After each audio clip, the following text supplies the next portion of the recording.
quick show of hands, how many people here get out and walk up and down Duke of Gloucester Street on a regular basis? How many people get out and walk up and down behind Duke of Gloucester Street on a regular basis? Maybe a third to a half. This is what most people experience when they go down to Colonial Williamsburg. They walk up and down the main street. There's tourists everywhere, not that we don't like it, but most of them, and you can see in the map on the top, they show everything that's on the street. If you look at Google Earth, there's all kinds of things behind here, and there's actually this pretty fun maze of little gardens and yards, all separated by fences and gates back behind. So if you can find one of those gates and step inside, you kind of enter a whole different world from what you experience walking up and down the main street.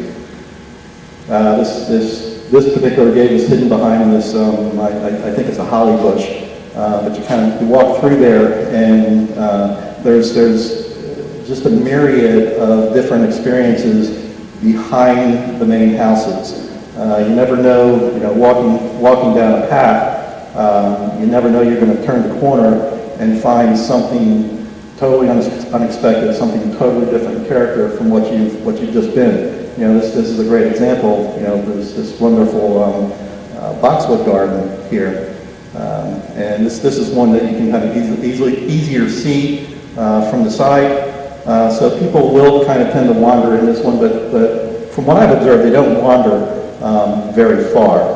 But if you keep wandering, it's like I said, it's just the variety of spaces that are behind there are just amazing with the amount of planting. One of the things that always kind of annoys us when we go is my wife and I love gardening, and we think our garden's doing great, and then we go walk around Colonial Williamsburg, and they've got some kind of super fertilizer that everything blooms about a month earlier than our stuff, and it's totally disheartening when we go there.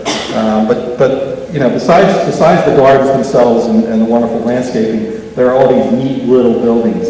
One of the shots that I took was the group that's waiting in, go in toward the old jail. Obviously popular with the kids, don't know why. But as a kid, reimagining myself as a kid, I hate to be kind of sitting there on a bench waiting to go in and kind of walk through a bunch of rooms when there was all this stuff there to explore. There's one section that has a brook running down through it with a wood bridge crossing it. A great place for a game of poo sticks. Anybody know how to play that? Oh, you guys got to learn to play poo sticks. Stairs and gates, great places to go exploring. As I said, they've got all these neat little kind of side accessory buildings, accessory structures.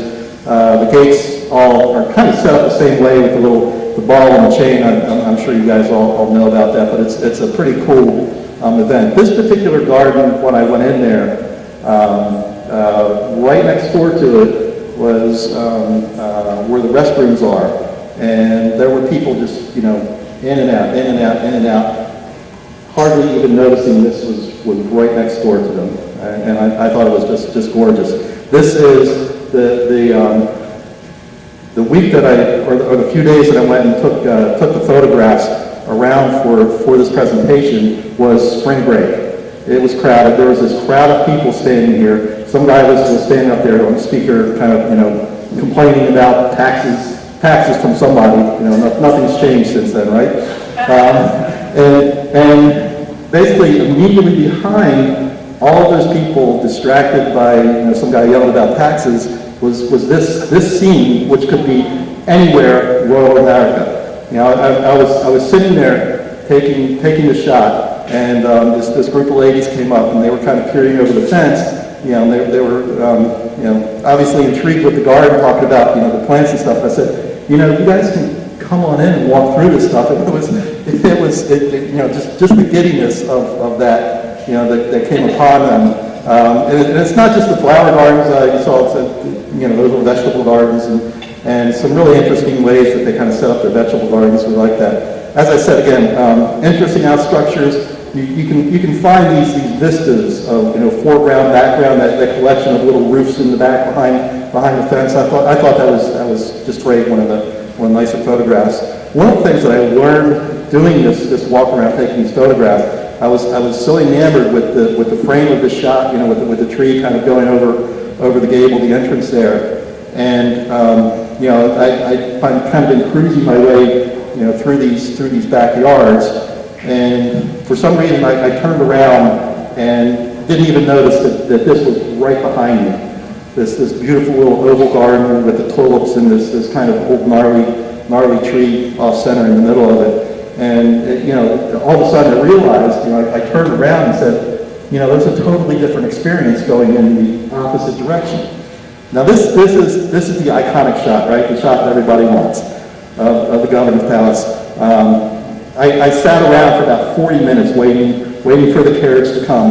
That whole time, this worked out perfect, but the whole time there were tourists just back and forth in front of this. There was some poor guy that stood there for about 20 minutes waiting for the people to clear out. He never got his shot, but fortunately I got my shot. But this is the shot. If I were going to hang one of those two pictures on the wall, this is the picture that I would want to hang on my wall of the governor's palace.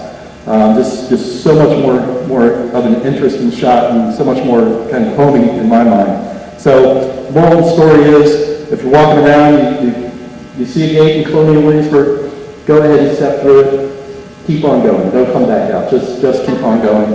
Have fun. Enjoy yourself, and you'll discover something. Thanks.